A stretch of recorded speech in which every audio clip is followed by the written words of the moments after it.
Bueno, muy buenas noches a todos. Qué bueno vernos nuevamente un miércoles por la noche a media semana. Y aunque no estamos pues al aire libre como nos gusta estar, disfrutando de la brisa, disfrutando de la noche. Sí, disfrutando de la noche. Podía ser que a alguien se lo llevara el viento, como no pesamos mucho, ¿verdad? Como estamos bien fit. Entonces decidimos mejor hacerlo aquí adentro para que estemos muy cómodos, calientitos y nos sintamos más como en casa también.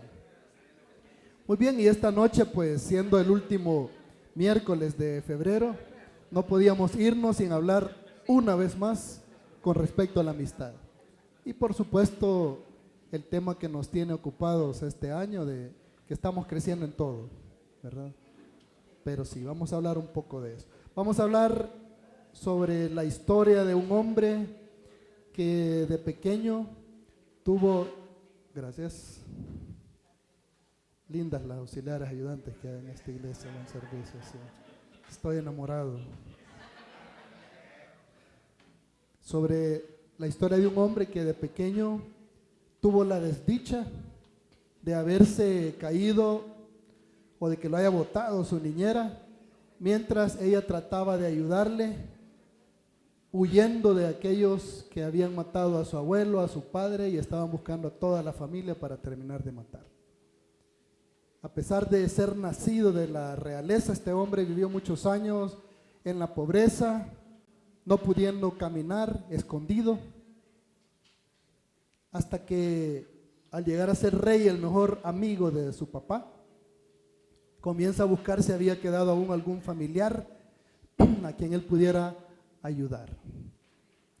Este rey encontró a un empleado de la familia y le preguntó que si aún había alguien de la familia, algún hijo de su amigo que él pudiera, a quien le pudiera tener misericordia, a quien le pudiera ayudar, porque todas las personas familiares de este rey fueron aniquiladas. Y entonces él le dice que sí, que aún había un hijo de su amigo vivo y que estaba lisiado, y entonces le dijo que lo fuera a traer. El nombre de este personaje fue Mefiboset, ¿verdad? Y el nombre de este empleado fue Siba, y por supuesto es el rey David quien está mandando a averiguar si todavía hay amigos, si todavía hay hijos familiares de su mejor amigo, Jonatán, que pues falleció allá en la batalla, en la guerra también, al igual que su padre, el rey Saúl. Entonces, si buscan por ahí, vamos a leer la continuación de esta introducción, de esta historia, que está en 2 de Samuel 9, el segundo libro de Samuel, capítulo 9, versículos del 9 al 12, vamos a leer. Entonces el rey llamó a Siba, siervo de Saúl, y le dijo: todo lo que fue de Saúl y de toda su casa, yo lo he dado al hijo de tu señor. Tú pues le labrarás las tierras, tú con tus hijos y tus siervos, y almacenarás los frutos para que el hijo de tu señor tenga pan para comer. Pero Mefiboset, el hijo de tu señor, comerá siempre a mi mesa. Y tenía Siba 15 hijos y 20 siervos. Y respondió Siba al rey: conforme a todo lo que me ha mandado mi señor, el rey a su siervo, así lo hará tu siervo. Mefiboset, dijo el rey, comerá a mi mesa como uno de los hijos del rey. Y tenía Mefiboset un hijo pequeño que se llamaba Micaía, y toda la familia de la casa de Siba eran siervos de Mefiboset. Papito, gracias por esta noche que nos reúnes como familia, Padre, para gozarnos, Señor, para alabar tu nombre, Señor, elevar nuestras voces juntos, que es donde mejor cabe, Señor, el aleluya de tu palabra, y servirnos, Señor, gozarnos de compartir la mesa, de partir el pan juntos, Señor, pero también de ir, Señor, y reflexionar en tu palabra, Señor, para ponerla en práctica, para que otros puedan conocerte a ti también, para seguir creciendo, Padre. Háblanos, que nuestro corazón, nuestra mente esté atento, Señor, a tu palabra, y que podamos atesorarla y podamos pues mostrarla a aquellos que la necesitan, que viven en oscuridad. Te lo pedimos en nombre de tu Hijo, nuestro Señor Jesús. Amén. Muy bien, cerrando lo que conocemos como el mes del amor y la amistad, y antes que termine había que aprovechar esta oportunidad, ¿verdad? Como dije anteriormente, y estando además en medio de ese anhelo como iglesia de crecer en todo, pues es agradable y es necesario recordar la amistad ofrecida a nosotros por parte de nuestro Señor Jesucristo. Muy importantísimo. Ser amigos del Señor, del Rey, no solo significa entender y querer seguirle, significa creer en todo aquello que Él nos dejó como nuestra misión, como su misión. Pero además, ser su amigo implica comer a su mesa y confiar en que todo lo necesario me va a ser suplido. Eso significa ser amigo de Jesús, porque así nos lo dijo Él. Y eso significa ser amigo y estar a la mesa de un rey también. Jesús nos dijo allá en Juan 5:15, ya no os llamaré siervos, porque el siervo no sabe lo que hace su Señor. Pero os he llamado amigos, porque todas las cosas que oí de mi Padre os las he dado a conocer. En la milicia, como muchos habrán visto en las películas, le dicen a un soldado, especialmente si es de lo más recluta que hay, es que no se te pagan por pensar, le dicen, se te paga para obedecer.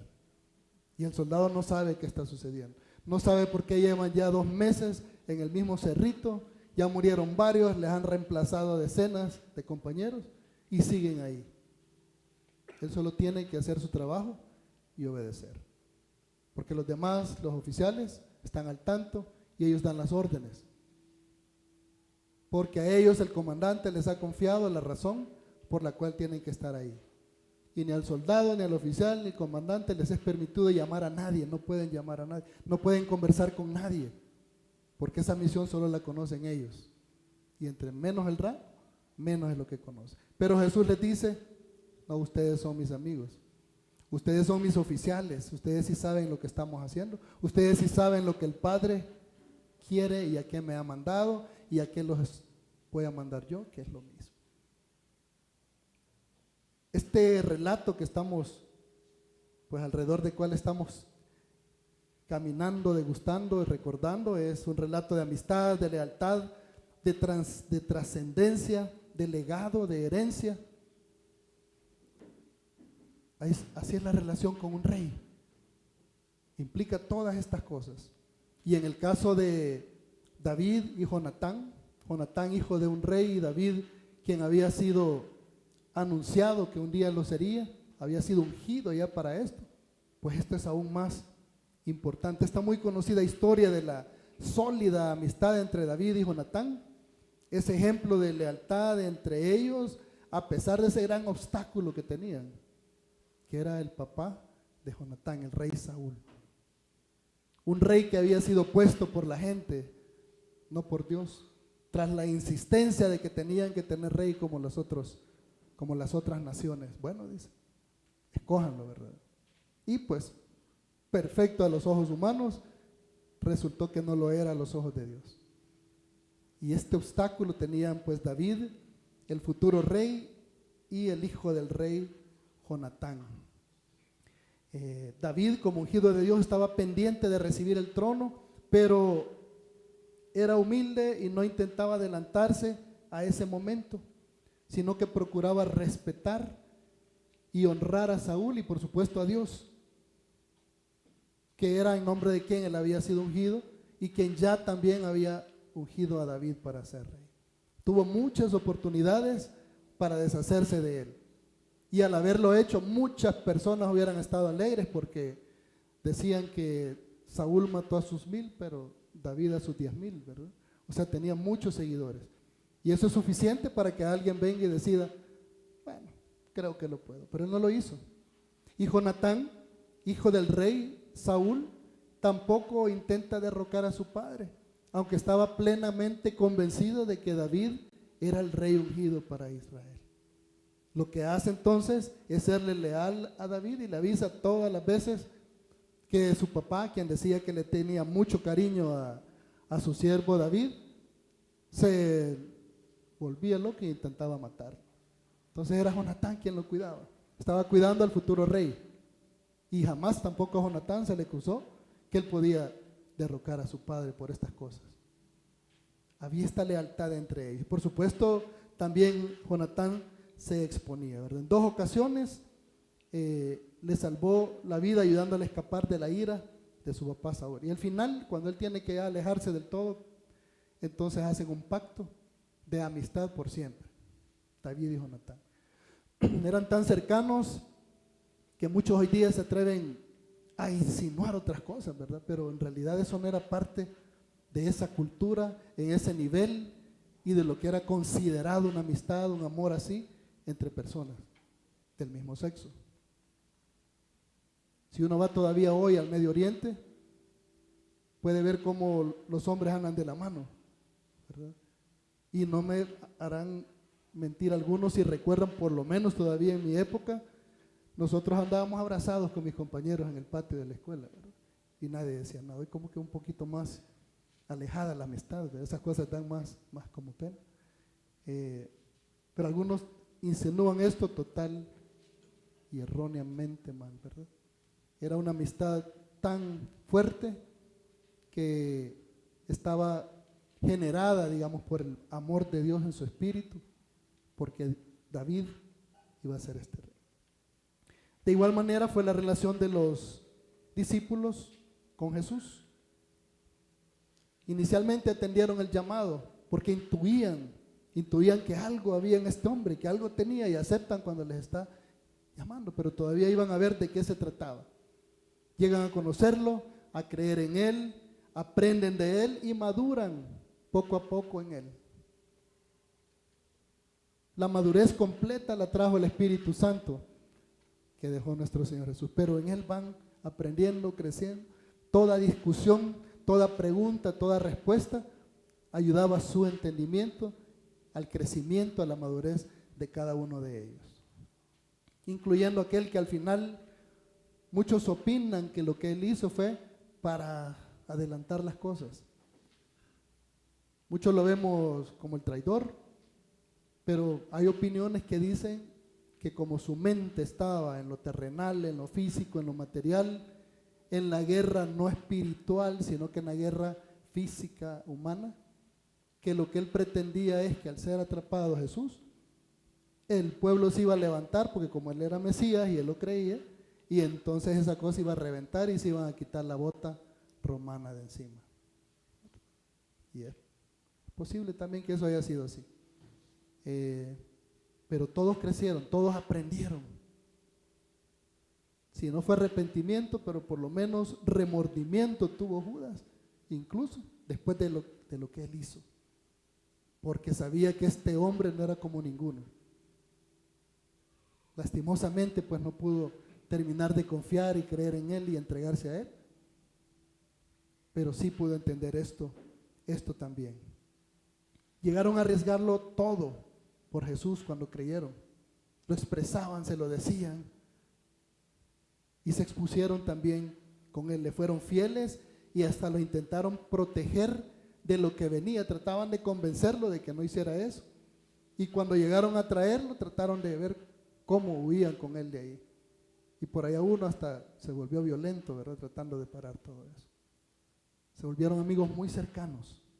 Los tuvo siempre en su mesa a través de todo su ministerio, comió con ellos. Ya me imagino esas conversaciones. Y por cierto, no eran mesas de estas como sale ahí en la pintura de aquel, ¿verdad? Estaban en el piso, unos recostados en otros, muy cómodos, cojines de esos grandes, que no voy a decir como le decimos acá, ¿verdad? En El Salvador. Los pies a veces puestos cerca del pecho del otro, por eso había que lavarlos, porque era una gran comodidad y una cercanía a la que estaban todos. Pasaban aquel pan, lo mojaban, le pasaban al otro, o sea, era una gran confianza que había. Y qué privilegio de haber tenido esa experiencia junto a Jesús durante todo ese ministerio. Ahí estuvo junto a la mesa. Hasta la última ocasión, justo antes de su muerte, comió con ellos. Siempre hubo provisión. A nosotros también nos ha convidado a su mesa. A nosotros también nos ha llamado sus amigos. Nosotros también ya sabemos cuál es su misión, qué es lo que Él quiere, qué es lo que el Padre le envió a hacer, qué es lo que Él envió a sus discípulos a hacer y qué es lo que sus discípulos le encomendaron a nosotros como iglesia a hacer también. Somos sus amigos hasta el día de ahora. Tal como lo leímos en el pasaje, nuestro pasaje de esta noche, bajo el cuidado de un rey, también estamos nosotros. Del Rey de Reyes, amigos del Rey de Reyes. Y estar bajo el cuidado y a la mesa de nuestro Rey no es cualquier cosa, ¿verdad? Implica muchas cosas muy importantes a entender que pues pueden servir para nuestro crecimiento individual como también para el crecimiento de nuestra iglesia. Es muy importante que sepamos qué pasa con esta realidad de estar sentados todo el tiempo, así como lo estuvo Mefiboset. Dijo que toda la vida quería que Mefiboset estuviera sentado con él a la mesa, que ahí comiera. En primer lugar, tenemos que entender con quién estamos sentados, con quién estamos comiendo, por quién hemos sido convidados, qué implica esto.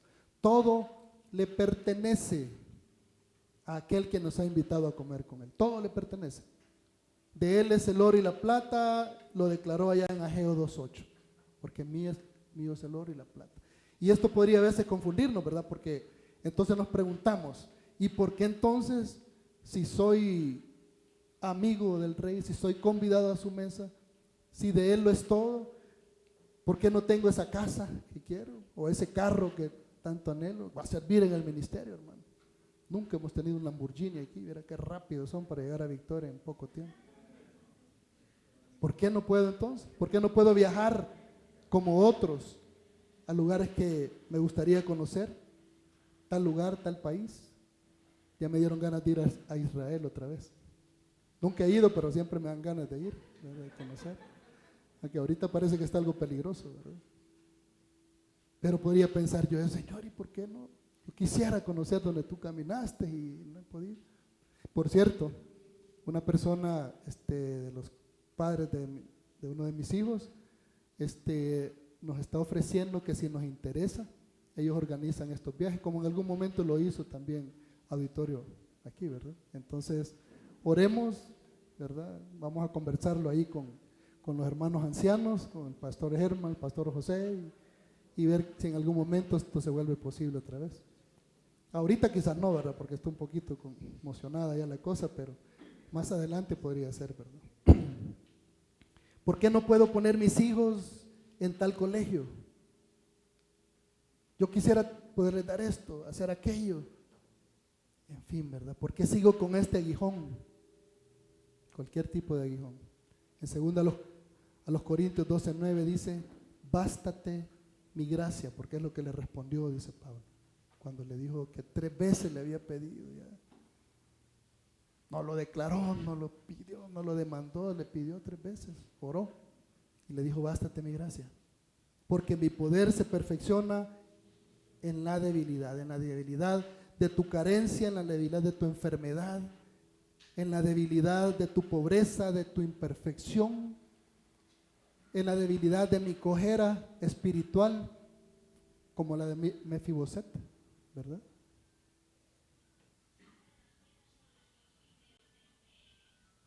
¿Es la mía o la de alguien que está sonando por ahí? Ahí se perfecciona, dice el Señor, su poder. No hay nada que siendo su voluntad no se pueda hacer. Él pone el recurso y viene incluso de donde menos lo esperamos, porque como Él dice, toda la plata, todo el oro, todo lo de valor que haya sobre esta tierra le pertenece. Hay alguien más en la historia que estuvo a la mesa de un rey, a la mesa del rey Nabucodonosor, que fue el rey Joaquín. Lo sacó de donde estaba, todos los reyes aplastados por el gran imperio de Nabucodonosor, caen en gracia, con él lo saca, y no solo le puso un trono, porque le puso a todos cierta forma de mostrar sus niveles, a él se lo puso más alto, pero lo más importante es que Nabucodonosor le dijo a Joaquín que iba a comer a su mesa todos los días. Es importante que un rey haga eso, y el Señor ocupa incluso no creyentes, incluso gente fuera de su pueblo, para hacer las cosas que Él quiere, porque todo le pertenece. Ciro el Grande no solo permitió, sino que dio para el templo que fue a construir allá, reconstruir Jeremías, ¿verdad? Darío primero ordenó y proveyó para la reconstrucción también del templo de Jerusalén. Las murallas, ¿verdad? Todo esto fue hecho a través de lo que tenían reyes fuera de lo que era el pueblo de Dios. Porque es de Él y Él lo usa y lo toma cuando Él quiere, de acuerdo a sus propósitos. Da todo lo necesario a quien Él decide, cuando Él decide, para su obra, para lo que Él necesita hacer. No es por lo que tengamos nosotros, ya que imagínense este Mefiboset, ¿qué tenía que dar? Nada, el pobre había estado metido allá en un rincón, sin poder siquiera valerse por sí mismo, necesitaba ayuda de otros. Pero viene a Él, lo toma así como nos tomó a nosotros en nuestro rincón allá, sin poder caminar espiritualmente, y nos dice: vení, sacúdamelo por favor, lo bañan bien, lo sientan, le ponen una ropa bonita y lo sientan allá a la mesa conmigo. Todos los días, todos los tiempos de comida. Pero aún a pesar de nuestras limitaciones, Él ha tenido misericordia de nosotros y nos ha escogido. Dice Romanos 9, 15b al 16, tendré misericordia del que yo tenga misericordia y me compadeceré del que yo me compadezca. Así que no depende del que quiere, esto es importante, ¿verdad? No depende del que quiere ni del que corre, sino de Dios que tiene misericordia. Señor, pero si ya tengo todo listo aquí. Señor, pero yo tengo todos estos dones. Señor, yo tengo todos estos bienes. Señor, yo soy tan capaz, yo he estudiado, yo he hecho esto, yo esto, lo otro. Pero Él va a usar y va a acercar y va a sentar a su mesa como su amigo a quien Él quiera. Somos más que siervos, más que amigos, somos familia, nos dice también. Mateo 12, 49 a 50 dice: y extendiendo su mano hacia sus discípulos, dijo: he aquí mi madre y mis hermanos, porque todo aquel que hace la voluntad de mi Padre que está en los cielos, ese es mi hermano y hermana y madre. Sí, se debe haber enojado su mamá con él ese día, ¿no? Pero en realidad lo que estaba haciendo es enseñar, no desaprovechaba ninguna situación para enseñar. Ninguna. Y le estaba diciendo a todos: miren lo importante, vuelvan a enfocarse, porque seguramente él estaba hablando y todos voltearon a ver, como cuando entra alguien aquí, ya después de que empezó todo el servicio, y más cuando estamos predicando, alguien entra, entonces de arriba podemos ver todas las caritas que lo van siguiendo hasta donde finalmente llega, ¿verdad? Como cuando entró nuestro hermano Moisés un día de estos, ¿verdad? Con su camisa colorida y todos lo venían siguiendo, viendo que iba a pasar. Y él se va al frente y pasa para ir a sentar. De arriba lo podemos ver como lo siguen, a veces pausamos un poco hasta que ya llegó y todo. Entonces en esa ocasión seguramente cuando se hace el bullicio en la entrada y es tu mamá y tus hermanos, él retoma la atención.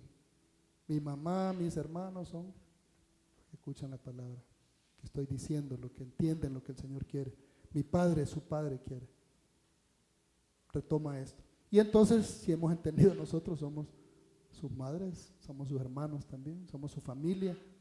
Mateo 6:9 dice: vosotros pues oraréis así: Padre nuestro que estás en los cielos, ya saben ustedes todo lo demás, santificado sea tu nombre. Pero Él nos lleva y nos enseña a que nuestro Dios es nuestro Padre también.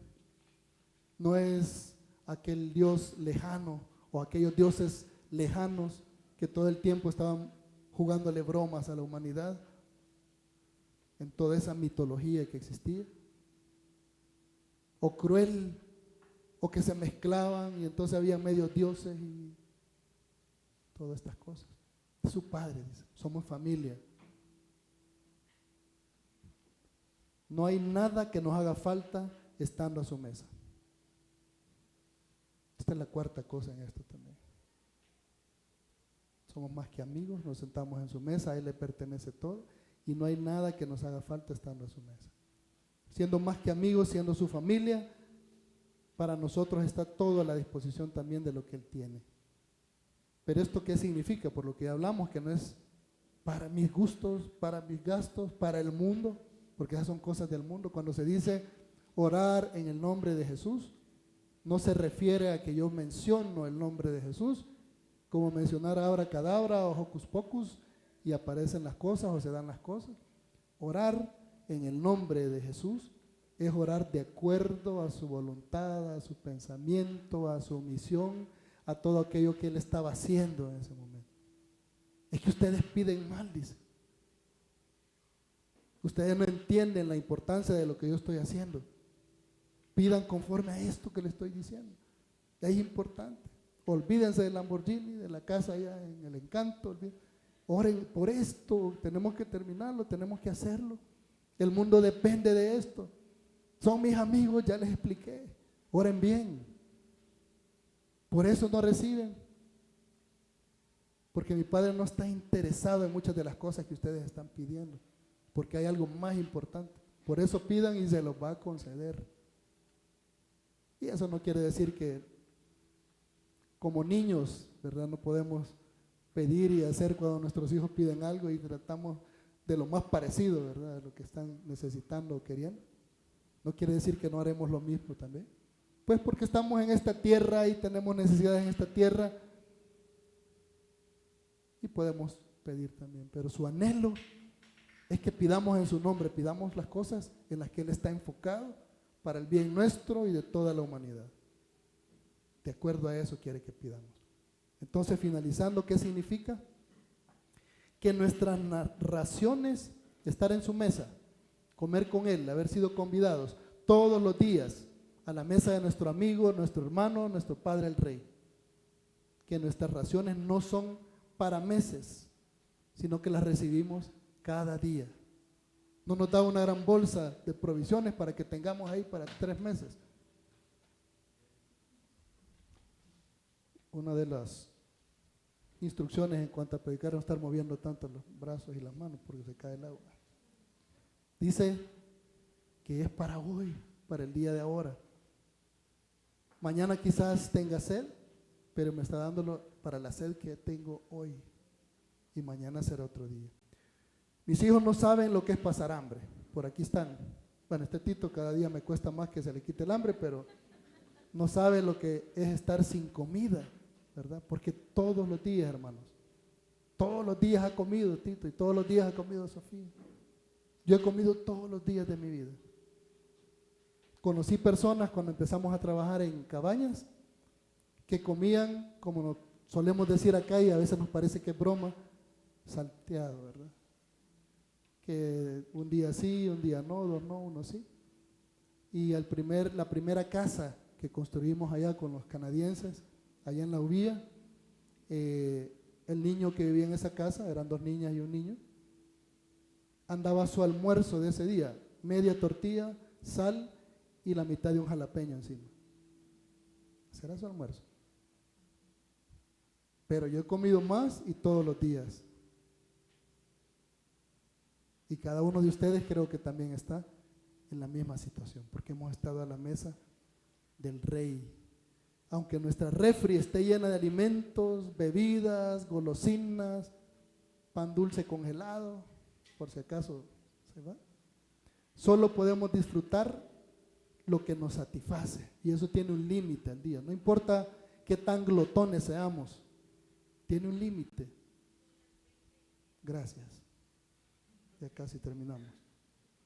Lo que nos cabe el día de hoy, incluso si entramos en la glotonería.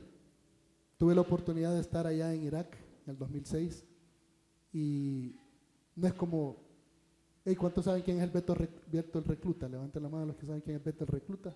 ¿Quiénes se acuerdan? Hermanos, ya tenemos varios días, ¿verdad?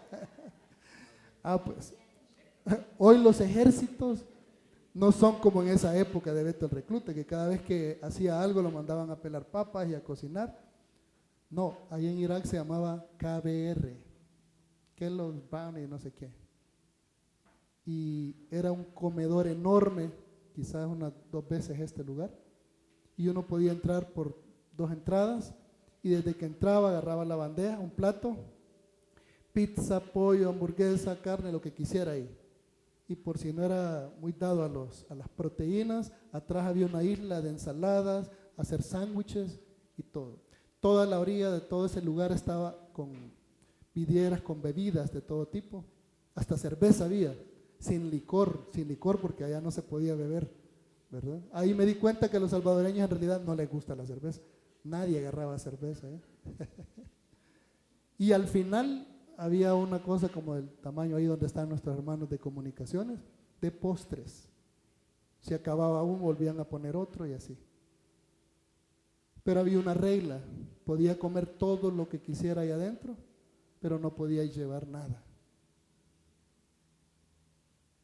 Para los salvadoreños en las bases donde habían, tenían la cena que empezaba como a las 5 hasta como a las 8 y luego la recena a las 11, ¿verdad? Porque nos cuidaban allá los del norte, ¿verdad? O sea, éramos los únicos de América que quedamos con ellos al final allá. Pero la regla era esa, aquí adentro coman todo lo que coman, todo lo que necesiten comer, pero no lleven, no es necesario, si ya va a ser el otro tiempo.